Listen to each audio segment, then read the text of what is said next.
So I stand here as a representative of many of the people of Glastonbury to give a voice to our varied and deep concerns on the exploration of World Heritage status for Glastonbury. Last month, we touched upon the theme of communication, thanks to Sidika, and how this could effectively be improved. And this month, I would like to bring your attention to the theme of trust between the constituents and the council, which is vital. I would argue for us to have pride in our remarkable small town and would assist it to thrive. How then can we build bridges of trust? I've noted the wording on the council website. We are committed to transparency, accountability, and ensuring the voices of the community are heard.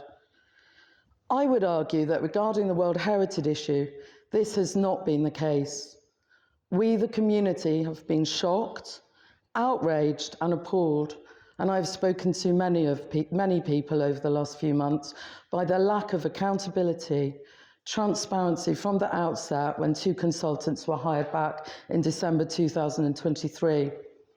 Whilst you are elected representatives, you are still accountable to us, the people, and should both inform us and listen to our valid opinions. We have had 3 public meetings last year and a public debate on the December the 6th regarding World Heritage. And what have you done to address our very real and well-researched concerns? One councillor in my ward did email me back to propose a People's Assembly, so thank you for that. However, a far-reaching and accurate survey and a public consultation is still needed, and you have not acted upon our request for one.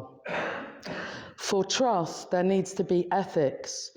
There is a code of conduct of councillors, and one of them is, I ensure the public resources are used prudently and in accordance with my local authorities' requirements and in the public interest.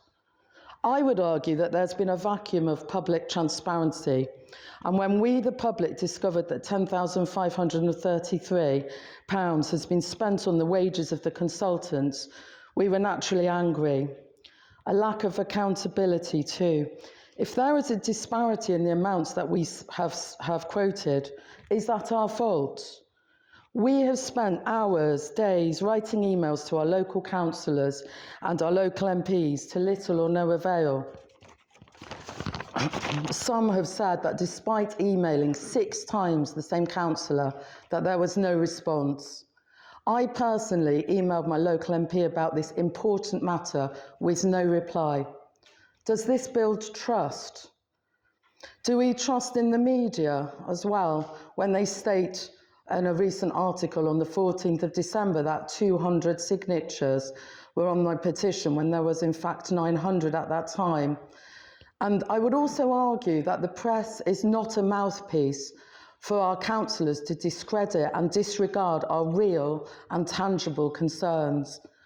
The words erroneous, uninformed and misinformation have been used with regard towards us, the public, and our views. A code of conduct is necessary and councillors must follow this, even in public or media statements. They should ensure their comments are respectful, truthful and in line with these. Your reputation and trust is important to us. Public comments should not undermine the reputation of the council or erode public trust in local governments. Our trust is being rapidly eroded by the lack of listening and misrepresentation of our views and concerns. Lack of honesty does not inspire confidence and trust in some of our elected representatives. One councillor on the 14th of December on Somerset Live claimed when we went to the public to ask their opinion, we didn't disseminate the information to begin with. This community then makes up what it doesn't receive. I would question, when exactly did you go to the public to ask their opinion? The neighbourhood plan leaflets surely don't count. They reach 6% of the population. Okay, I'll just stop. Okay. There is no good grounds to form a working group for the WHS, steered by a councillor with a vested interest. It is, after all, £30,000 in the pot, which could be used in ways to benefit us, the community, directly.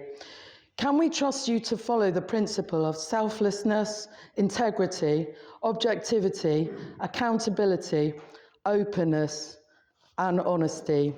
This is a fundamental question, one we would like to be addressed and answered. If this is a democracy, then our voices need to be heard and heeded. Thank you.